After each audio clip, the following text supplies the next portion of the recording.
J'ai discuté il y a de cela quelques jours avec un jeune multimilliardaire libanais installé en Côte d'Ivoire. Alors même qu'on parlait de business, je lui ai posé une question importante, à savoir qu'est-ce qui explique le succès des Libanais dans un premier temps, mais dans un deuxième temps, de manière un peu plus globale, qu'est-ce qui explique que certaines personnes parviennent à gagner de l'argent et d'autres à gagner beaucoup d'argent? Qu'est-ce qui fait le fossé entre des personnes qui gagnent l'argent dont ils ont besoin au quotidien et les autres, d'après lui? Je voulais entendre son analyse, puisque on sait tous que la communauté libanaise a la réputation d'être une communauté de commerçants, de personnes qui font beaucoup de business, qui génèrent beaucoup de cash, même s'il faut être clair là-dessus. Ça ne veut pas dire que tous les Libanais sont riches, c'est absurde, mais c'est une communauté quand même qui a le mérite de s'imposer dans le business dans les différents pays dans lesquels ils s'installent. J'ai aussi constaté que j'ai fait une vidéo dans laquelle j'expliquais que les Libanais s'imposaient dans l'industrie au Cameroun et que beaucoup de gens, notamment des Camerounais très ignorants, se sont offusqués en disant mais non, ce n'est pas possible, les Libanais ne peuvent pas faire du business, autant de business au Cameroun. Les amis, allez vous sourcer, allez vous renseigner sur les chiffres. La plupart des produits que l'on consomme aujourd'hui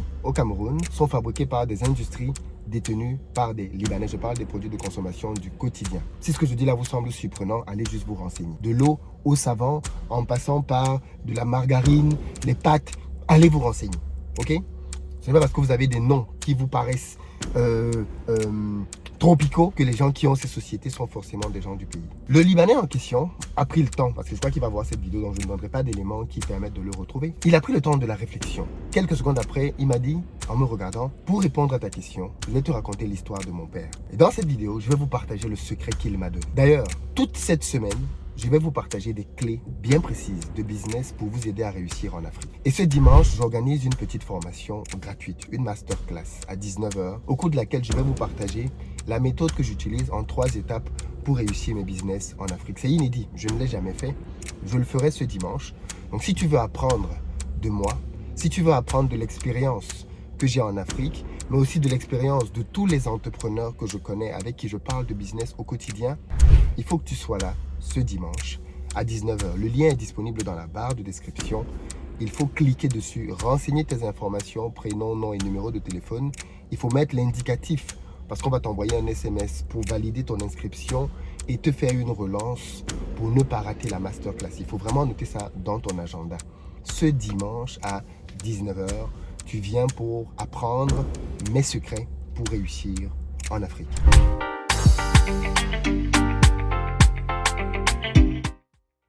Salut à toi, bienvenue sur ma chaîne. Si tu me découvres, je m'appelle Philippe Simo, je suis entrepreneur en Europe et en Afrique, dans plusieurs pays, dont le Cameroun et la Côte d'Ivoire, dans plusieurs secteurs. Et je suis passionné d'entrepreneuriat. Je parle de business et d'entrepreneuriat sur le continent africain parce que je suis convaincu que c'est grâce à l'entrepreneuriat qu'on va développer notre continent. Bien plus que grâce à la politique, grâce à l'entrepreneuriat. Et j'incite donc les gens sur cette chaîne à se lancer. Parce que s'il y a une chose que j'ai constatée, c'est que quelque part, le succès des Libanais en Afrique est un sujet de crispation et de frustration. On accuse les Libanais de beaucoup de choses. Il y a même beaucoup de fantasmes autour de l'activité des Libanais en Afrique. Mais on est tous d'accord pour reconnaître que dans le domaine du business et du commerce, ce sont des gens qui sont smart, qui savent comment fonctionne l'argent et qui parviennent quand même à s'en sortir. Quel est leur secret? Comment ils font donc pour réussir même dans des environnements qui peuvent paraître hostiles? Moi, je pense que dans la vie, il faut avoir l'humilité d'apprendre des gens qui font ce que tu as envie de faire et pas essayer simplement de les critiquer. Ça, c'est la solution facile. Le fait que les Libanais gagnent de l'argent en Afrique n'empêche pas aux Africains de gagner aussi de l'argent. Et ça, c'est ce qu'il faut comprendre. Il faut plutôt se poser la question de qu'est-ce qu'ils font pour dominer le game pour que moi aussi, je puisse, à mon niveau, m'en inspirer et dérouler mon propre agenda. Alors, ce monsieur libanais, donc il est jeune, hein, il me dit, moi mon père est arrivé en Côte d'Ivoire dans les années 60. À l'époque, la capitale de la Côte d'Ivoire, c'était encore Abidjan. Parce qu'il faut le savoir, la Côte d'Ivoire a changé de capitale 3 fois. D'abord Grand-Bassam, ensuite Bingerville, et après Abidjan, enfin 4 fois maintenant, parce qu'on est à Yamoussoukro. Et de 1933 à 1983, la capitale de la Côte d'Ivoire, c'était Abidjan. Et donc ça a été ensuite transformé en Yamoussoukro à partir de 1983 jusqu'aujourd'hui. D'ailleurs, beaucoup de gens ne le savent pas. Hein. Beaucoup de gens pensent que la capitale de la Côte d'Ivoire, c'est Abidjan. Pas du tout, c'est Yamoussoukro. Et donc, son père est arrivé à ce moment-là. Et son père ne s'était même pas installé à Abidjan. De mémoire, je crois qu'il était à Bouaké, quelque chose comme ça. Petite ville. Et Quand son père est arrivé, il n'avait rien. Rien, rien, rien. Il est débarqué comme un pauvre gars, mais vraiment rien du tout. Comment son père a fait pour devenir un riche commerçant par la suite?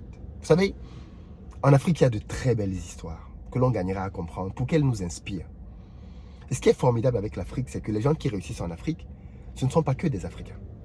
Aujourd'hui, tout le monde vient vers l'Afrique, un peu comme le papa de ce monsieur libanais. Les gens viennent en Afrique depuis l'Inde, depuis la Russie, depuis le Japon, depuis d'autres pays. Et ils ne viennent pas tous avec les mallettes remplies d'argent. Moi, je suis arrivé à Abidjan, j'ai été surpris de voir des Indiens qui avaient des toutes petites boutiques de quartier.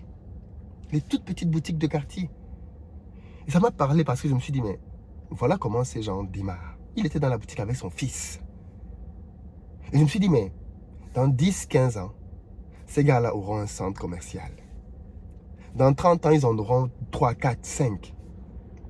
Et après, on va commencer à dire, oh, les Indiens font trop de commerce en Côte d'Ivoire, les Indiens font trop de commerce au Cameroun. Mais ils avaient commencé dans une petite boutique que beaucoup d'entre nous ne voudraient même pas regarder, dans laquelle on ne voudrait même pas se lancer. Mais comment ils font donc pour réussir? Je lui demande donc le secret. Il me dit son père est arrivé et son père faisait des petits boulots pour vivre. Il dit il dormait même à la Belle Étoile. Parfois, il n'avait pas où dormir. Et quand il y avait des petites manifestations, bien évidemment, des événements de Libanais, son père allait assister.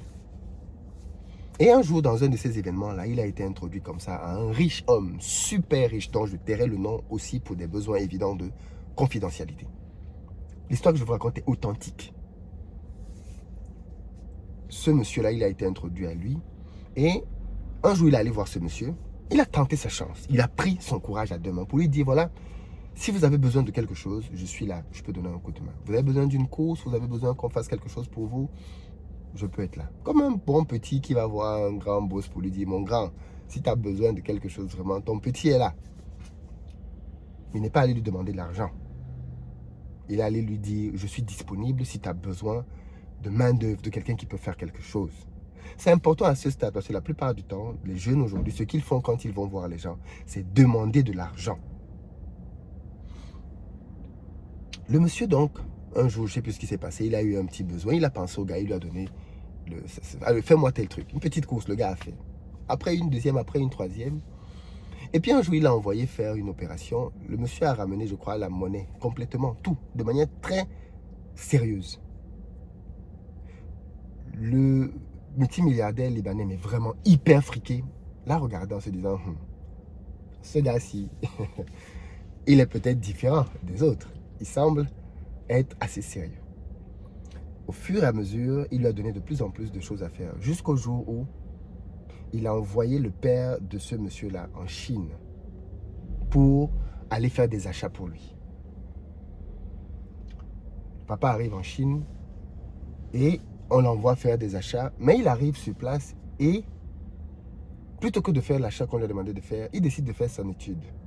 Pourquoi est-ce qu'on vend ça à ce prix-là? Il va y rencontrer plein de fournisseurs et il se rend compte que, en fait, ce produit que lui, il achète, que son boss lui a demandé d'acheter à un prix, on peut l'acheter plus cher ou moins cher. Il fait ses recherches et il parvient à trouver un endroit où il peut l'acheter moins cher. Il revient en Côte d'Ivoire. Écoutez très bien cette partie. Il revient en Côte d'Ivoire. Il va rencontrer son boss. Il lui dit, boss, vous m'avez envoyé en Chine pour acheter ce produit à tel prix. Je suis arrivé sur place.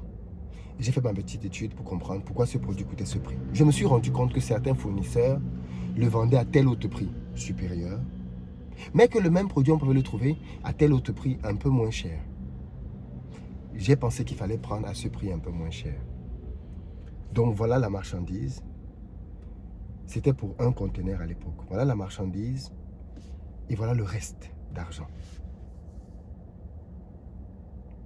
Petite parenthèse ici. Ce monsieur a fait preuve d'honnêteté parce que beaucoup de personnes auraient simplement mis l'argent dans leur poche. Disons la vérité. Je replace le contexte. Quelqu'un t'envoie faire une course. Il te dit un produit coûte 1 euro. Tu arrives là-bas. Tu parviens à négocier pour avoir le produit à 80 centimes. Et je t'ai demandé d'acheter un conteneur du produit, donc des milliers de fois le produit. Tu parviens donc à économiser de fait plusieurs milliers d'euros. Si tu prends cet argent, tu le mets dans ta poche parce que c'est toi qui as fait la négociation, c'est du vol. Ah oui, oui, oui, je sais qu'ici je vais choquer des gens. Parce que beaucoup ont la mentalité du vol en eux.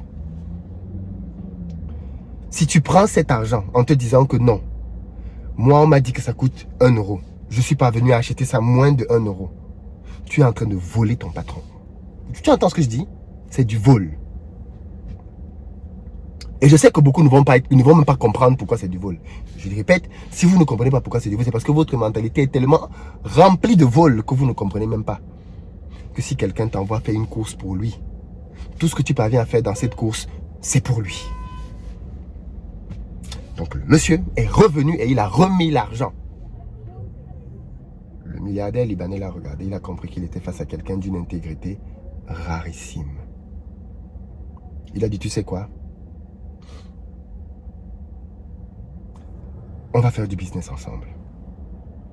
Désormais, cherche dans la ville des endroits et on va faire du business ensemble. Je vais financer 100% et on va faire 50-50 au niveau du bénéfice. Voilà comment le monsieur a ouvert une première, puis une deuxième, puis une troisième. Il est sorti de la ville, il a commencé à ouvrir des boutiques à gauche, à droite. Le père du gars dont je parle. Et voilà comment son père est devenu, lui, un grand commerçant.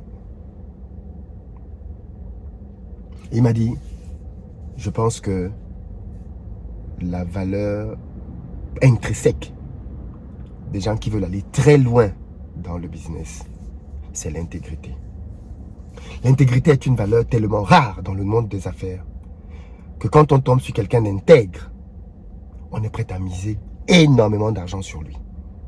Il me dit, je ne te dis pas le nombre de personnes qui viennent me voir, par mois, quasiment, pour me proposer d'injecter 10 milliards, 15 millions d'euros, 20 milliards, 30 millions d'euros dans des affaires pour que je les gère.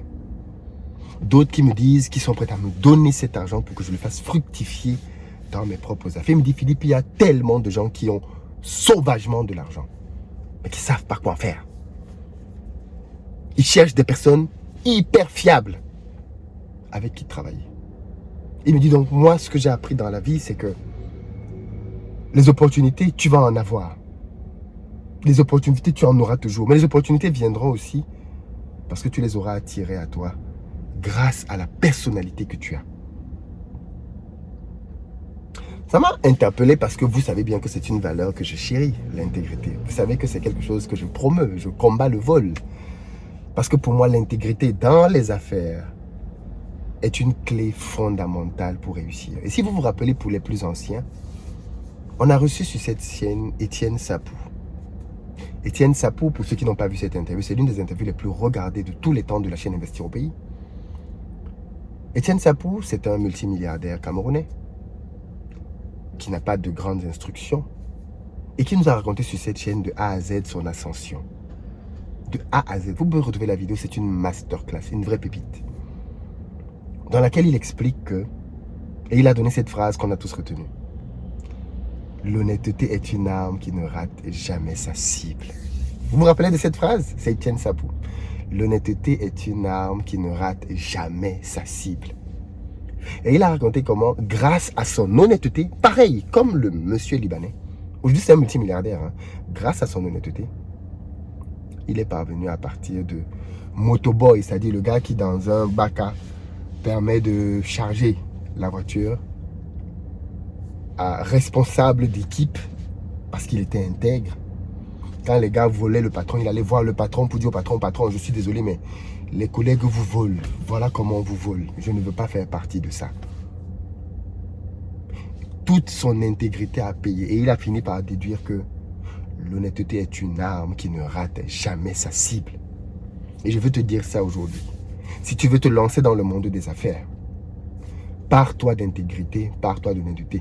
N'essaye pas de gagner vite. N'essaye pas de gruger les gens. N'essaye pas de prendre à gauche à droite. La vie est longue.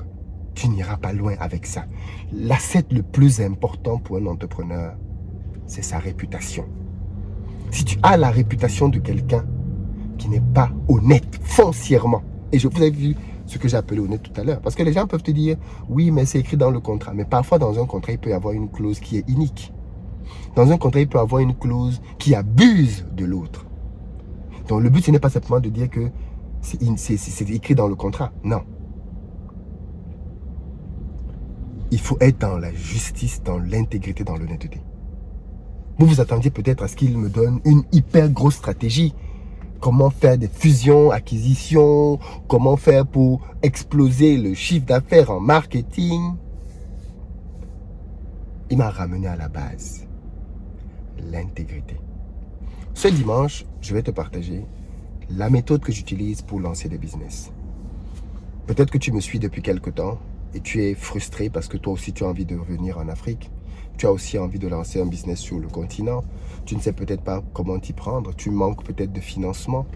Tu manques peut-être de temps. Tu ne sais pas où recruter tes équipes. Je vais te partager ma méthode. Comment tu choisis l'idée? Je vais te partager ma méthode pour trouver des idées. Je vais te partager ma méthode pour pouvoir bâtir une bonne équipe. Je vais te partager ma méthode pour pouvoir piloter ton business à distance. C'est vraiment une masterclass dans laquelle je vais me livrer comme jamais et il faut absolument que tu sois là. Dans la barre de description, tu as un lien pour réserver ta place et je t'invite à le faire donc dès à présent. Parce que bien évidemment, vu les dizaines, centaines de milliers de personnes qui suivent les vidéos ici, on n'a pas assez de place pour tout le monde. Par contre, ceux qui vont prendre des places, de grâce, honorez votre participation et soyez présents. Ne prenez pas de place si vous ne pensez pas être là. C'est inutile. Soyez présents. À très bientôt.